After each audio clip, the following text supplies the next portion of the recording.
Ukraine updates, U.S. Senate says no aid before year's end. The leaders of the U.S. Senate said that Washington will not approve new aid for Ukraine before the year's end. Meanwhile, Ukraine has proposed mobilizing 500,000 extra troops into the army. Washington Senate leaders have denied Ukraine any further military aid before the end of the year.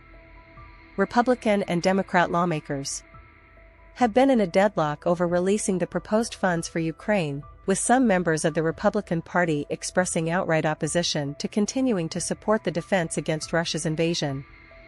In other news, Ukraine's President Volodymyr Zelensky said on Tuesday the military had proposed mobilizing 450,000 to 500,000 more Ukrainians into the armed forces in what would mark a dramatic step up.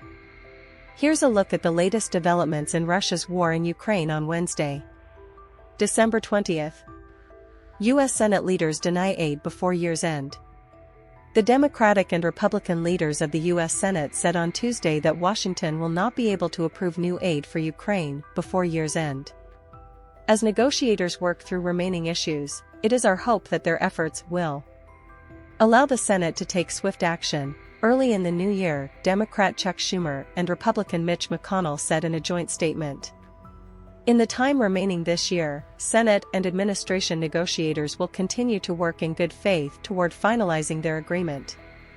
Despite the pledge to continue in the hope of breaking the deadlock in the new year, the two sides appear to be struggling to find a compromise.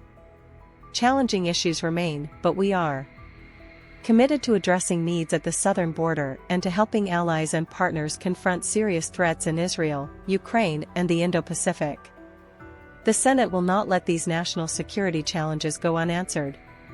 The announcement from Capitol Hill marked another setback for Ukrainian President Volodymyr Zelensky, whose government has warned of the dire need for weapons ahead of winter.